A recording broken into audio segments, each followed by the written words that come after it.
Hello everyone, this is Andrew. Welcome to Keen on America. On July 4th, 2026, America will be 250 years old. An anniversary that will, no doubt, be greeted with a mixture of celebration, contemplation, and resignation.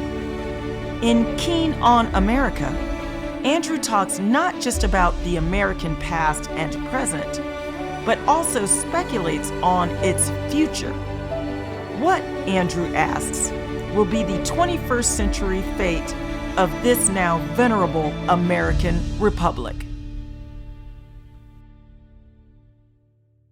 Hello everybody, it's Monday, September the 15th, 2025. I don't think this conversation will go out for a couple of days, probably on the 17th, at least in the United States, maybe the 18th in Australia. And as I always joke, at least off air with my guests, if something happens in the next couple of days, then we'll have other things to think about, like World War, or perhaps an American invasion of Greenland, because we are talking Greenland today. We've never done a show on Greenland, but then we've never had a book on Greenland. But my guest today, Elizabeth Buchanan, a scholar in Canberra, Australia, has a very timely new book out this week. So You Want to Own Greenland, Lessons from the Vikings to Trump. I wonder whether what the Vikings and Trump have in common.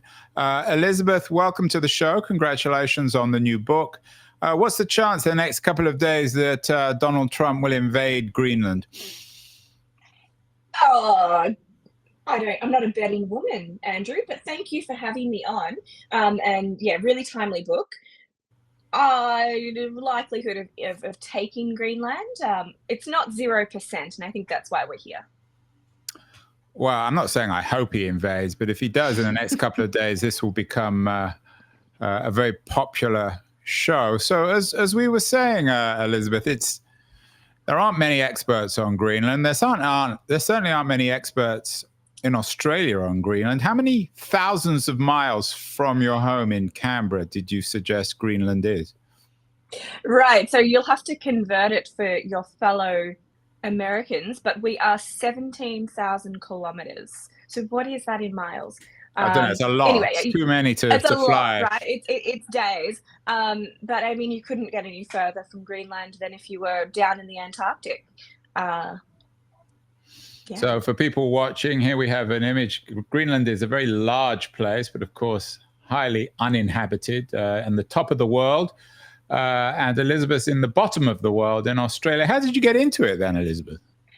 Right. So I had completed a PhD on Russian Arctic strategy under Vladimir Putin.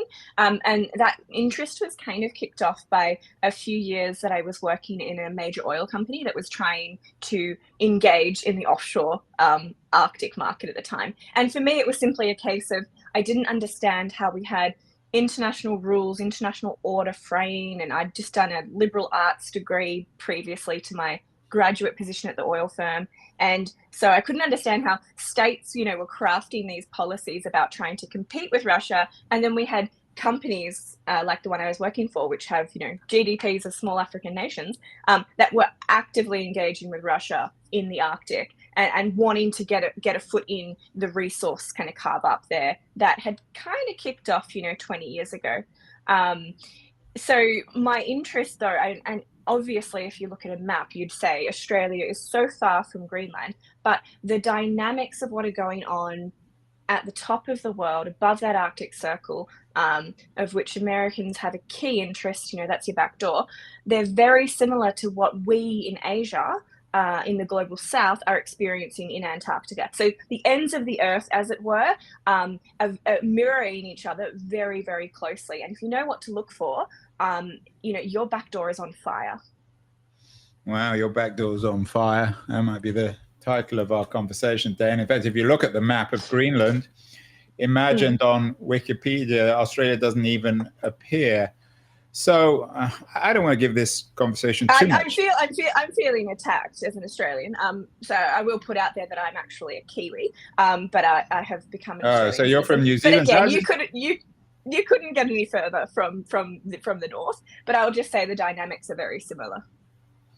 Well, I hope I won't insult you anymore, Elizabeth. I was going to call you Buchanan. It's like what was the equivalent of calling a Greenlander? Calling them a Dane if you mistake an Australian for a New Zealander? Yes, you're about to trigger some kind of you're triggering a bit of a conflict there. But we won't go into these sports. Let's just stick to geopolitics. As you say, let's stick to geopolitics. So there is an element, of course, of humor about Donald Trump. Sometimes it's very hard to know whether he's serious or not. But Andrew, that was the point. Elizabeth, he hasn't said very much about Greenland recently. He's got lots of other things on his mind. There hasn't been anything said, but the action is absolutely occurring. Right. So update us on the current American strategy or lack of strategy towards Greenland. Interesting. So I feel like my politics and your politics are quite different here, which is very interesting. Well, tell me what my politics are. I feel this is a very anything to do with Donald Trump wanting Greenland would therefore be bad, which is actually why I wrote the book, because what fascinated me was the American ecosystem was talking about Greenland largely, and still does largely, only in terms of it being a Trump bounty, it being a Trump game. And my entire point of writing this book was your relationship with Greenland goes back to 1867, even with the Seward Folly. So you've got this long history of your country wanting to have some kind of enhanced footprint or control over Greenland, which is strategically in the North American continent, not in Europe. Geography can't change, politics can. So my interest was to understand why anything that Trump was related to or Trump's brand was on was immediately kind of shoved to the side as not a serious political endeavor. Because, again, as I say, from the Australian point of view, we're dealing with very similar dynamics in the southern pole, and it has to be bigger than domestic politics. So it was fascinating to watch that from afar with my perspective and objectivity being completely, I don't have a horse in the race, right? I don't care what the Americans end up doing with Greenland, but I wanted to tell the story of all of the different times that a foreign country has tried to control, coerce, or even, occupy Greenland. So your book talks about something called the Great Game or the New Great Game. The old Great Game was, of course, controlling Central Asia, British-Russian rivalry over Afghanistan, India. Is that the 21st century Great Game, control of both the Antarctic and Greenland and the Arctic Circle? Yeah, Andrew, amazing point. And that's what I would love people to start thinking in terms of, for better or worse, globalization of these problems is the two poles, the polar regions have very similar identity and strategic issues, but the players are increasingly the same. So off air, we were kind of talking about the involvement of China in the Arctic. And I think that the problem with Greenland is it's not just having to pick or having to be wedged between a US future or staying in the Danish realm under the thumb. I think we should unpack just how nasty the Danes have really been toward Greenland. Having to pick between the two, the third alternative comes in, and that's absolutely China. And we know over the last decade they've been enhancing their research missions in the Arctic, their capabilities, as shown a few weeks ago off the coast of Alaska, rapidly overtaking the Americans. So yeah, I'd say you've got a newcomer in your neighborhood in the Arctic, and in the Australian Antarctic experience, once this actor, beds down, it's very difficult to remove. Well, you brought some freshness to our conversation, Liz. We always have guests on telling us how wonderful Denmark is and how America should become like Denmark, but that the Danes haven't always been at their most Danish, shall we say, when it comes to Denmark. Mm-hmm. There's, of course, an ongoing story about forced Inuit contraception. Tell us the brief recent history of Greenland and Denmark. It's part of the so-called Kingdom of Denmark right now. Is that correct? Yeah, it is. So what's been really fascinating about how my book has been received is it's uncovered a little bit of a, I guess, simmering domestic tension back in Denmark over how the Danish people feel about their own relationship with Greenland. Because again, you've made a really good point.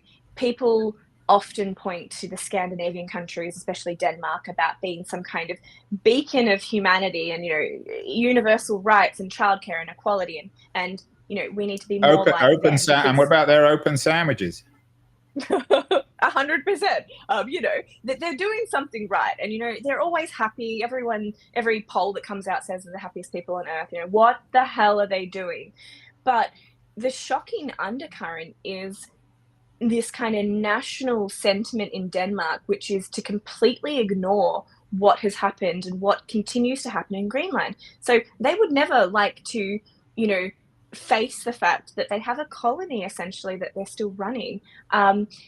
The way in which the Danish-Greenland relationship is today and in the book I talk about some domestic violence terms like coercive control. I mean, the Danish economy relies on its handout the Greenland economy relies on its handout from the Danish government to function. Over 50% of those that are working age in Greenland work for government in some form or another. So they do have, what we call self-governance, and this act was passed in 2009, and two things happened with that act in Greenland. The first thing was it laid out for the Danish parliament as well a pathway and an agreement that Greenland would be independent. It's not an if, it's a when. But the fine print you must read, and this is what I dug into, and the fine print was the Greenlandic people have to have a referendum, which they've had, and the result, which was overwhelming, we need to be independent and out of the Danish realm. But the fine print is that referendum result has to be approved by the Danish parliament. And this is where it gets interesting, because we're never going to know. It sounds like a catch-22. It's a catch-22. We're never going to know if the Danes will actually release Greenland until we're actually forced with the choice, right? So for now, we're just tinkering at the edges with the problem. But the social element is fascinating, because if Greenland does gain independence and exits the Danish kingdom, Danish realm, the fear in my research came out for the Danes in that what the Faroe Islands people would do. So without the Faroe Islands and without Greenland, Denmark is just Denmark. It's not a kingdom anymore. So this is a psychological kind of shakeup for the very kind of foundation of the Danish realm. Potentially, it could trigger quite a few things. So for me, Greenland is such an interesting thread. And once you pull on it, it's not, just about, Trump wanting Greenland. It's also about what the Greenlandic people want for themselves and for their future and for their kids. But also, you hit the nail on the head, Andrew. The public defacing, I guess, of the Danish identity and the Danish name is something they're really trying hard to avoid. So the story that you just popped up on the forced birth control program was one of two things that came out in my research. And, it's something that isn't very public. The Danes have worked very hard, and there's been a lot of payouts that have happened to these Inuit women in Greenland.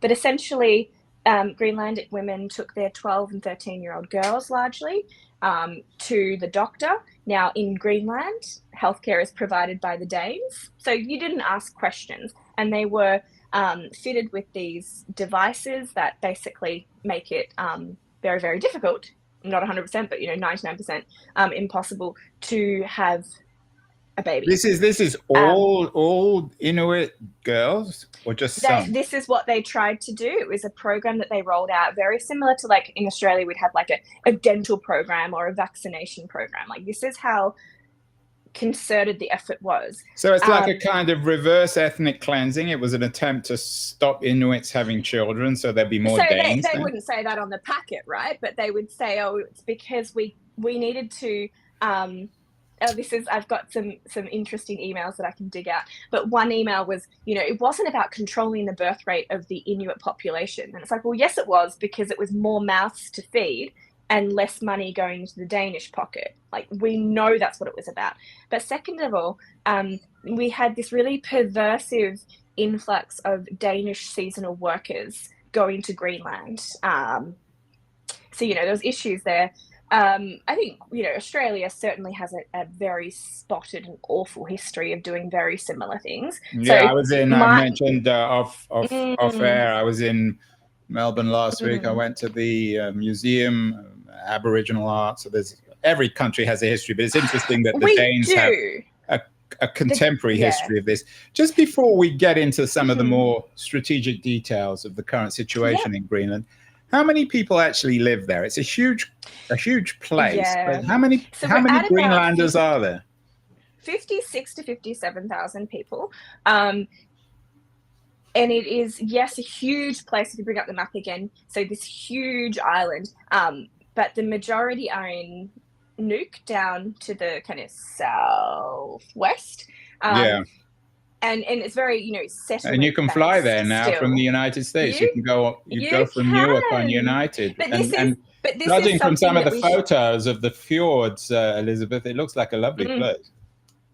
Oh, absolutely. And this is really, really important for you to raise, because how Greenland gains its independence, it needs to be economically self-sufficient and sustainable. So it cannot, put all of its eggs in the minerals and the critical hydrocarbons basket. That cannot be its future. It needs to diversify into tourism, into education. These are all key aspects of gaining the Greenlandic people's independence. So yes, I think tourism is a really interesting one. It can come online tomorrow. There's a whole hospitality industry for the Greenlandic people. But yeah, the key issue with people generally arguing that, Greenland is a resource pit that the Americans want or the Chinese want and the Danes are clinging onto. Well, the issue there is that when it comes to the workforce of the Greenlandic people, those that are at age to actually man these mines, like, this is really labor-intensive industries. They've got an aging population, so they just cannot do the mineral route. That's just not sustainable. So when you asked just before about the contemporary Trump interest in what's going on, he's been a bit quiet on Greenland of late. Yes, but behind the scenes, we know there are private jets coming and going often. These are mineral and extractive industry investors that are there from America. So I think there are plenty of discussions going on there about how the US can invest in these sorts of sectors. But I would argue that for every American plane that jets in with a few businessmen and women to roll out the red carpet for a future made in Greenland, there is Chinese and Indian interest as well. And the US, of course, is very much involved. They've been recently telling the Danes off in terms of anti-American sentiment. Of course, when Trump initially got interested, there was a lot of coverage, at least in the US, of Greenlanders who were opposed to Danish rule and suggested that they would rather be, if not incorporated into the US, certainly be closer to the US. Is that true? I mean, you've written this book. Is there a popular uprising amongst Greenlanders against Denmark in favor of the US, or is it more just in favor of independence? Yeah, so the latter, and that's such a critical point, I think, in this discussion. So much of the media in the US and obviously in Australia, we get kind of much more trickles of that now in our everyday news. It is focusing on this. I hate opinion polling because no one ever looks at the actual data that's used, right? The data set. Hi, Stephen. Hi from Glasgow. The issue is the question that was posed in that particular poll that's always rolled out, which was Greenlandic people largely reject joining Trump's America. The question, though, this is the problem. The question that was posed to those 2,500 people in Greenland and sample size is a problem too, was would you prefer to be with Denmark or with the US? So it was framed in terms of an either or. And that's problematic because, of course, they don't want the US. They don't know the US. Everything they've heard of the US seems a bit much. Denmark, for all its faults, has funded and has provided and given the Greenlandic people some level of prosperity. It's not 100%, but it's more than they've ever had from the US that I know of, their lived experience. But the next question down was, do Greenlandic people want independence from Denmark? And that was the result that had the resounding majority of yes, we want independence. So it's more the latter part of your proposition. It is about independence for the Greenlandic people. It's about how they get there on their terms. They are wedged at the moment, I would say, with the devil they know, which is Denmark. I hope, and this is why I wrote the book, like my hope is that learning from the Global South's lessons with states like China, the Greenlandic people look to the long-term implications of accepting capital or getting into bed with a state that will not align with their values in Greenland. So the story you put up just before the New York Times one about the foreign interference, that was interesting when that hit. That's the BBC story. Right. So I don't know. From August of this year. Right. So I don't know what the discourse is in the US about foreign interference, but the difference between foreign interference and espionage, foreign interference and foreign influence, I think is a big distinction we need to make. So of course the US is trying to influence the Greenlandic kind of national sentiment there. If anyone ever visits the library, National Library Nook, they've got an entire table kind of in the entrance area, which is funded by the US Embassy, US Consulate, there. And it's all books about American politics or American geography. So every state does it, right? It's diplomacy 101, it's influence. I'm not sure if a table full of books is going to sway the Greenlandic opinion. And the overall sentiment I get from researching and writing this book has absolutely been that Trump has been a bit of a thorn in the side for the Danes, because as with the contraception story that's hitting, there's plenty of history there that the Danes do not want their dirty washing, aired. And while Trump threatening to take Greenland and, refusing to rule out taking it by military force, what's interesting from a foreigner's perspective is you have tools like, the Washington Treaty, you've got NATO, right? That was a threat, and yet Denmark still hasn't, and didn't at the time, call Article 4 to have a discussion because it felt like its territory was under threat. NATO wasn't set up to deal with a fox in the henhouse. It was external threats. So this whole Greenland saga has really shaken, I guess, a lot of the foundations of our international order far further than we realize. Yeah, and your day job is a fellow at the Australian Strategic Policy Institute. Mm-hmm. So you're an international relations expert. What's the real value, Elizabeth, of Greenland? Is it strategic? Is it raw material, mineral? I think, I understand the argument for raw and strategic minerals. Hydrocarbons, oil and gas in the offshore Greenlandic shelf into the Arctic. There's a claim there for the seabed minerals. Fisheries is a big one, but I like to look kind of 2 decades down the road, and I'm not sure if we should peg all of the geostrategic importance of Greenland to its minerals and to its wealth. I think it's basic geography, and this is something, that Eric the Red back in the Vikings days dealt with, geography. I'm pleased you brought up Eric the Red. I wanted to ask you about him. I love to chat about little Eric, but before I'll just finish that point on the Greenlandic strategic value is just its geography. So the Arctic is opening, right? The ice cap is thinning, it is melting, and as an Asian, as a Australian in Asia, this is my geopolitical theatre, and I'm watching South Korea, Japan, China, UAE pivot, and India pivot to opening up the Arctic for transportation. So the entire global transport artery,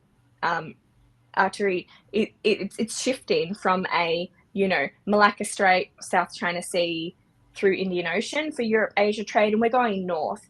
And so I think if you just look at the map again, we can see any global transportation, any global transportation that is going between Europe and Asia is going to now be going through the north.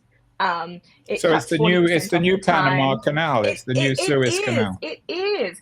And the issue there is because it's an ocean, right? Central Arctic Ocean. Much of the waterways are international waters. They're not fully, and I mean, by 2050, they might be a little bit thinner, the ice cap, but you're going to have to use Russia's Northern Sea route. China has, and India as well, they've really banked on that, and they're investing and they're wanting to utilize that for cargo. But you're still going to pass through Danish waters or Greenlandic waters. So this is interesting. Anyone who was around in the Cold War, a lot of my previous research had been around the GIUK gap, so the Greenland, Iceland, United Kingdom gap, and that was such a key front and choke point to understand where the Soviet subs were going. So geography didn't change, politics obviously did, and history has a way of moving the world on. But what I'm trying to say is Greenland is still smack bang at the heart of what's going to be the next iteration of great power competition. Yeah, it's at the heart of the geopolitical narrative of the 21st century. Also, the environmental one. You mentioned the melting of the cap. One story I came across while I was researching for this show, Elizabeth, was about 90 billion liters of meltwater punching its way through the Greenland ice sheet. I know you've spent a little bit of time in Greenland. How self-evident is the phenomenon of global warming in Greenland, and will ultimately that make Greenland more habitable? Yeah, it's a really, really good question. Permafrost melting, which is something that the Russians were banging on about in their Arctic zone over the last kind of 5 years, meant that infrastructure, so their military ports and the communities that they had, their indigenous communities that were living sort of on the Arctic Ocean rim there, with the melting ice, then the ground becomes so unstable. So you have huge infrastructure changes. The big one for me in Greenland would be shifting fisheries. So obviously, as we've got the ice cap melting and the freshwater and saltwater, you have an impact which is irreversible on, the building block of a food chain for an entire population. For me, I was really interested in the knock-on effects of climate change. Not so much in the media, we tend to talk more about it opening up a waterway for transportation and making minerals and all the precious jewels to be easily extracted because there's no ice to cut through. It's not about that. For me, I think we've got to look to the knock-on effects further along. So for the EU, right, the majority of its fisheries, again, a building block of most of the diet there, comes from the high north. So we've got food security issues. With the warming of the ice cap, I would be watching the Antarctic ice melt as well. We've got 70% of the Earth's fresh water on the whole globe is locked up in the Antarctic ice sheet. And as that melts, it changes everything from ocean circulatory flows, and that impacts how we heat and cool. If you think of the Arctic and the Antarctic as our kind of air conditioners, it shifts everything. And that's why we've got states like India interested in the Arctic. Yes, we can say there's a strategic interest there and a military strategic interest there in cheaper shipping and being on the heels of what China's up to. But what happens in the Arctic, in the high north and in Greenland, is the weather patterns are increasingly able to be married up with the changes in the monsoon season throughout Southeast Asia. So it's such a global, Greenland is such a global problem. It's a global problem. And in Australia, of course, you have a particular sensitivity, understandable, on the China front. Does America, because of its geographical proximity, or maybe Canada as well, do they have particular rights to access to Greenland, or does it not really make any difference whether you're India or China or Russia or America? I would say it mattered. Honestly, it mattered kind of 2022, pre-2022, the Ukraine war, when we kind of all agreed to toe the international rules and norms and hold up the liberal rules-based order. That was shattered.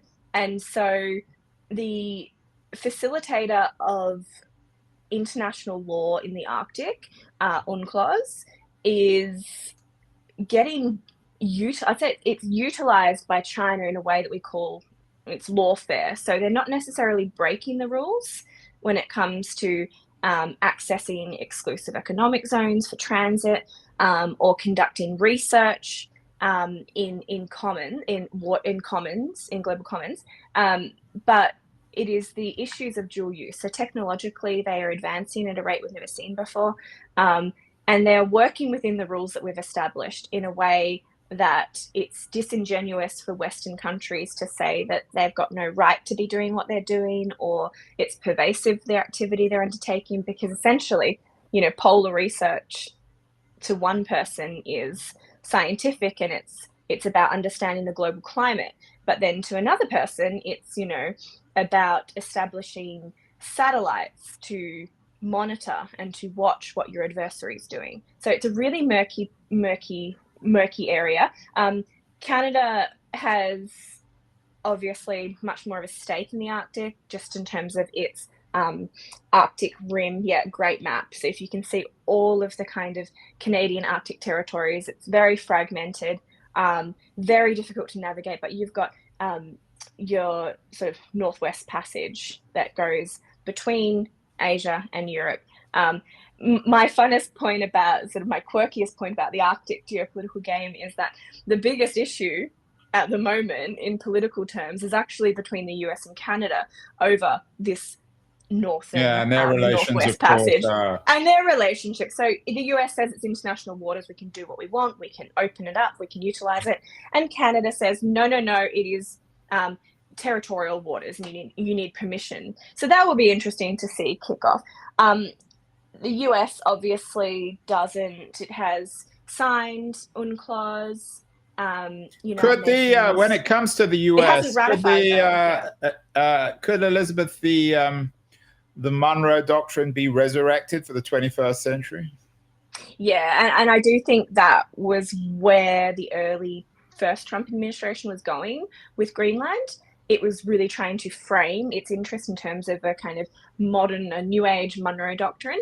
I think the Trump, and I don't have any insights directly into the thinking of this administration, but I do think it was assumed there would be much more interest from Europe and especially from Canada in a enhanced US footprint on Greenland under the guise of the Monroe Doctrine.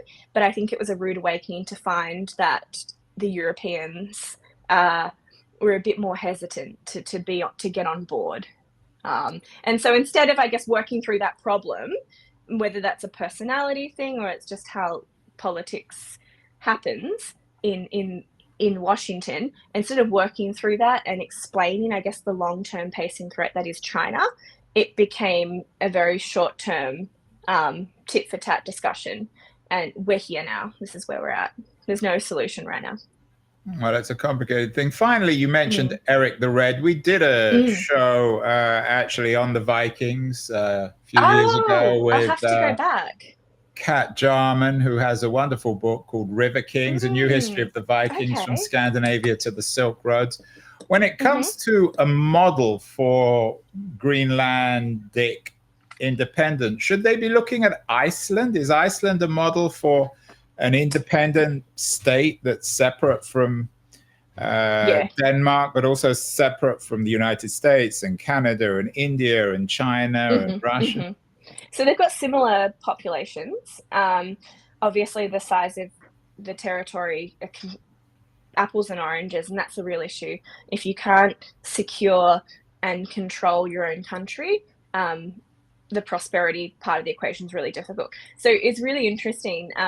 Often people compare Iceland and Greenland, and yes, they were part of the same kingdom at the time, but this is back 16th century when we had for the historians playing at home, when we had the Kingdom of Norway and the Kingdom of Denmark. Right, and just to be clear, the subtitle of the book is Lessons from the Vikings. Lessons. Okay, so we're not going pre-Vikings. World War II, early days of the German occupation of Denmark, the Icelandic people had a window of opportunity and they took it. And that was the real inflection point. They said, we need independence. We're not part of that bag. There was an opportunity for the Greenlandic people to do the same thing and exit the Danish kingdom. It wasn't jumped upon. And going back through the archives that you have at the US historian in your State Department, which are fantastic, I commend anyone to dig through your taxpayer resources there. The letters at the time when Denmark was occupied and the Americans were looking to, they ended up occupying Greenland, but they were looking to have a solution for the King Christian of Denmark. The letters between Roosevelt and King Christian at the time were fascinating just to see it all play out. Roosevelt is saying, we're taking to read between the lines because you're under occupation, that you're not at free will, but you do want us to occupy Greenland and look after it for you while you're fighting your current battle. And you've got King Christian saying, no, this is sovereign Danish territory. Do not take the word of Ambassador Kaufmann, who was the Danish ambassador essentially in exile during World War II. He no longer speaks for us. So it was a political, window that was not taken. Well, there's a lot to it. So you were in Greenland, Lessons from the Vikings to Trump by Elizabeth Buchanan, an international relations scholar from Australia. And congratulations, Elizabeth, on the new book. Thank you. Lots more to talk about. If I hope it won't be the case, but if Greenland does indeed become a flashpoint internationally, we'll have to get you back on the show. Thank you so much. I'm here. Thank you so much.